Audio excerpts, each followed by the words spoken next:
Բարև ձեզ Ժորժ ջան, Տիկին Տոնոյանը ներկայացրեց գրեթե ամբողջ ելևէջները, իմաստը, ինչի համար ենք այստեղ, ընդամենը երկու բառ ավելացնեմ։ Գագիկ Ծառուկյանը միշտ, եւս մեկ անգամ ասեմ, միշտ թե ինքը անձամբ, թե իր քաղաքական թիմի հետ, թե քաղաքական թիմին հանձնարարելով հետամուտ է եղել հայ-իրանական հարաբերությունների բարելավմանը։ Միշտ, մշտապես, յուրաքանչյուր չի եղել Իրանի հետ կապված ինչ-որ մի գործընթաց, որ մենք կամ մեր կարծիքը, կամ մեր սատարումը, կամ այս կամ այլ հարցերի շուրջ ներգրավված չլինենք։ Սա շատ կարևոր է, որովհետև Իրանի հետ մեր հարաբերությունները իրականում առանց չափազանցության հազարամյակների պատմություն ունեն։ Դրա հետ մեկտեղ, այո, ցավով պետք է արձանագրենք, որ այս քաղաքական հետապնդման մեջ ներգրավված են Իրանի քաղաքացիները։ Եվ հաշվի առնելով մեծարգո դեսպանի վերջին ելույթը, Մամլո Ասուլիսը, եւ հաշվի առնելով Իրանի դիրքորոշումը առհասարակ այս հարցի շուրջ, լիահույս ենք, որ Իրանի Հանրապետության պատկան մարմինները կձեռնարկեն բոլոր հնարավոր եւ անհնարին միջոցները, որ թույլ չտան Իրանի քաղաքացիներին ներքաշվել Հայաստանում տեղի ունեցող ապօրինի ներքաղաքական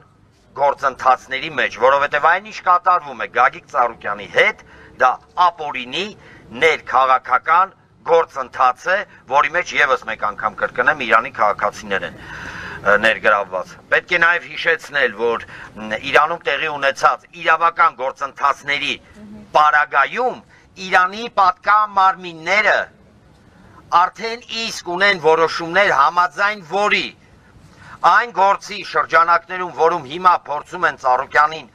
մեղադրանքներ առաջարկել, Իրանում առաջադրել ներողություն, Իրանում արդեն իսկ կան որոշումներ, որոնք իսպառ հերքում են բոլոր մեղադրանքները, իսպառ, ասեմ ավելին, Իրանի իրավական մարմինների որոշման հիման վրա Իրանում որոշում է ընդունվել, եւ եթե չեմ սխալվում, նույնիսկ պարտավորագիր էր գրվել, համաձայն որի հենց այդ խարդախներն են ֆինանսական խարդախություն փորձել իրականացնել Գագիկ Ծառուկյանի հանդեպ։ Սա ակնհայտ է, այսինքն ֆիքսում ենք Իրանի իրավապահ մարմինների, Իրանի դատական համակարգը լիովին ջախջախել է այն մեղադրանքները, որոնց շուրջ այսօր տեղի է ունենում Գագիկ Ծառուկյանի հետ գործընթացներ։